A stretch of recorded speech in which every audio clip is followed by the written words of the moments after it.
Wildcat Golf Academy. Today what I want to talk to you about is hinging the club properly in your backswing and hitting a pitch shot.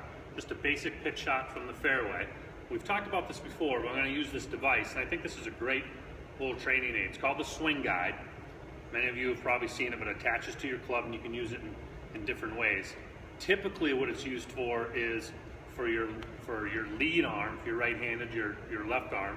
So for your lead arm, you'll set it up a certain way so when you make your backswing and hinge, this device will connect to your left forearm.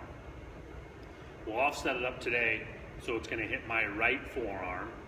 Okay, so so I can make the proper pitching motion, I can set the club the right way, I can get the loft of the club to be on the right angle. So what I did was I angled it. Once I took my weaker than normal grip for these pitch shots, I set it up in a way that when I hinge in front of me, the swingyde device is gonna connect to my right forearm. Okay, and I'm just hinging straight up, and it's gonna connect to my right forearm. And what that's doing for us, it's giving us great feedback for how much we want to hinge, which is not going to be a lot for a pitch shot from the fairway. When we're talking a 20-yard kind of carry type of pitch shot, really basic right in front of the green. It's going to tell me how much I'm going to hinge, and it's going to set the club face in a really good position for me. So if I'm too close, as you can see, I'm going to miss, the guide's going to miss my forearm. If I go too open, it's going to miss my forearm. So we're going to be maintaining the loft here by getting a good setup, taking a slightly weaker grip.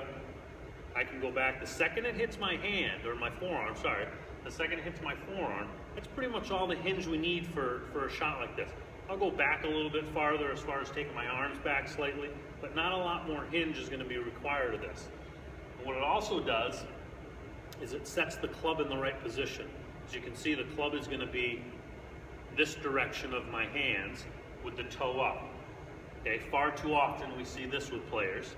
And you see again, I would miss the swing guide, I wouldn't hit it. So this is great feedback, positive or negative feedback. Great feedback for where we want the club, how we want it set, which is going to allow us now on the way down to swing down on that same plane, strike the ground and rotate through.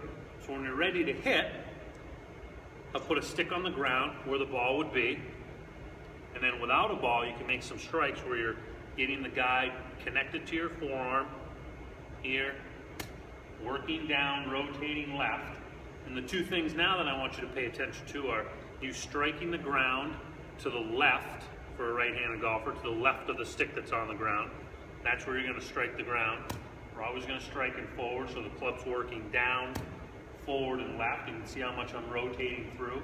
The other thing I want you to notice is where my finish is with my club. And again, using this swing guide, I'll go face on for you.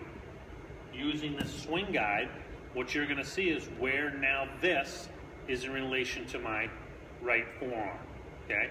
It's not rotated over and on top of it. Nobody's going to really under-rotate. We don't find that too often. But it's really going to give me the sense that I've maintained the loft of the club, I've rotated my body without flipping my hands at all, and again, the swing guide is now in the same position it would have been at address, just barely off the top part of my wrist and forearm. So it's a really great device. You can use it in multiple different ways. I've just changed it around to its typical use, to use it for pitching, so I can learn how to set the club properly, get the right amount of hinge, maintain loft, and then as I go through, follow through and kind of reset the club in the right way. So grab one of these if you really want to work on your pitching.